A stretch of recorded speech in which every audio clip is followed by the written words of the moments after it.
You have been mentioning Ethereum. Now I want to ask, what is Ethereum and a smart contract? Ethereum is like, okay, when Bitcoin was established, Bitcoin has some flaws, issues, and the issues was, okay, it was difficult to run application. Now, a blockchain is, let me go back a little bit and then I'll come back. A blockchain is like, let's say App Store, like Apple Store or Play Store. Or, Apple have Apple Store. Yeah. Google have Play Store. Yeah. Right. Now, what's the function of this Play Store or App Store? Is to for different companies to launch the application on. So if you want to download any application, you must go through this App Store to download these applications. Now, Bitcoin blockchain, Ethereum blockchain, they act as App Store. They are applications that other projects built on those blockchains. So they build different applications. So the blockchain now, the native currency of the blockchain is what is called cryptocurrency, coins. Meanwhile, the projects that are launched on the blockchain are called tokens. Okay. Yeah. Right. So there are differences, because those projects, they have to use, just like, okay, let's say you want to go to Nigeria to live in Nigeria. You have to use the Nigerian currency to operate in Nigeria, right? To go about your business.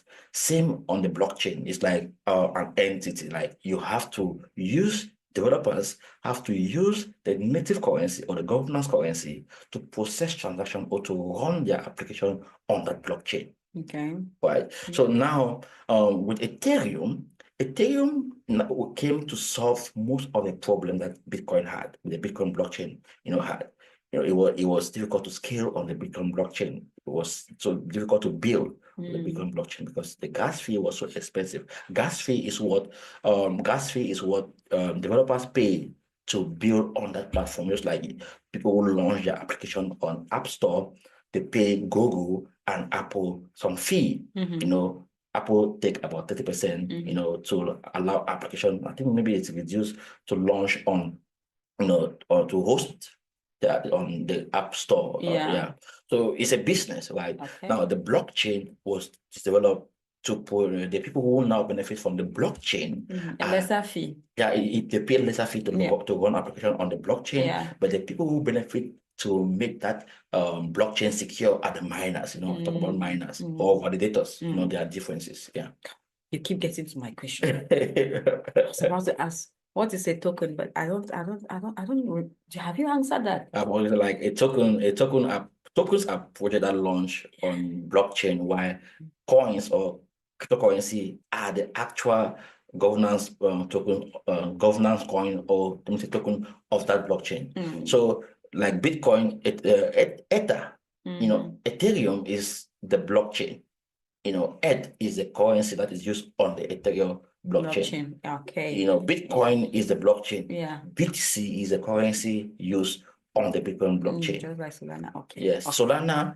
Solana is the blockchain. So it's a cryptocurrency used on the Solana blockchain. So anyone who want to launch an application on the Solana blockchain must hold Solana. They must hold Sol. I think I feel that. High five. So yes, that brings me to why I was saying that my next question was about mining. So I was about to ask, what is mining and how does it work? Yeah, miners. Miners are machines that validate transactions. So their sole purpose is to secure the network from hackers. Now, how it operates, for a transaction to go through, to be recorded on the blockchain, the information has to be sent to so many validators, to so many computers, like in Bitcoin case, and the person or the computer that solved the puzzle is going to be the one to be rewarded, the fee that you are paying to the network. So for example, if say I want to send money to you, like Bitcoin to you, and I press send, it has to go to all the machines that are available online at that point in time. So any hacker who is going to hack want to hack your money, like want to hack your money, has to hack all the computers. All the computers, and that's not possible. That's not possible. You cannot hack all of them because if say you send, all of them have to send the exact message.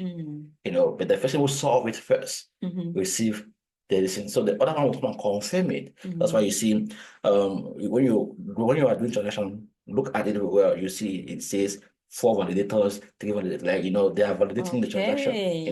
But it's more different. Like validators are more different to like miners. Even though it's almost the same.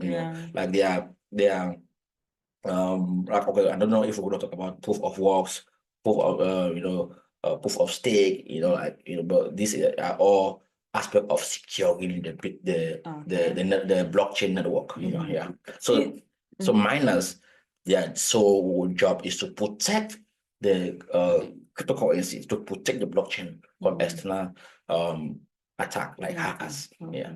Since it is that secured and he has so many validators, how can I lose money in this space? Remember I told you that like I gave you different scenarios about centralized exchanges and decentralized exchanges. Now, if say you are responsible to keep your money, like to keep your cryptocurrency, they say in cryptocurrency, if it's not your keys, it's not your money. So if you're responsible to secure your money, meaning you download a Trust wallet or any hardware wallet, you have it, then the only way you can lose money if say you give your secret keys or your password to someone else, or someone trick you. You go to a platform and they tell you, okay, this is a new cryptocurrency, buy it, which is a scam, right? So it's not as if the blockchain stole your money. Someone, create a program to deceive you, thinking, okay, if you give your authority, of course the blockchain is going to validate your transaction, the miners are going to enjoy their fees while you lose money. Okay.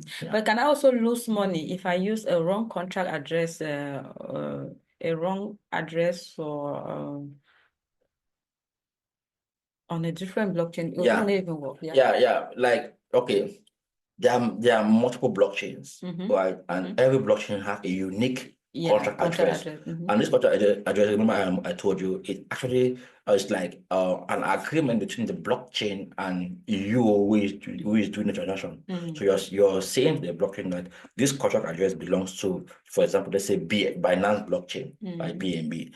I want to send USDT or Bitcoin through this blockchain to this person who is in that blockchain. So you cannot send money from another blockchain to another blockchain except it is through a bridge.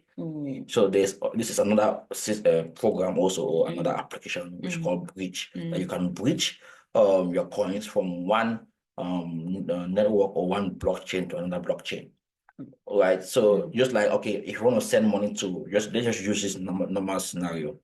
If you belong in the same bank, right, I want to send money to you and you're going to receive that money instantly because it's the same network, right? But if say it's another bank, it has to take some time. So you are now bridging that money to a different bank, a different system. So the same thing with crypto. So you are bridging, even though it arrives instantly because it's cryptocurrency, but you have to go through a bridge. And if say you don't go through a bridge, you're going to lose that money because you use a different contract address to send money to a different blockchain.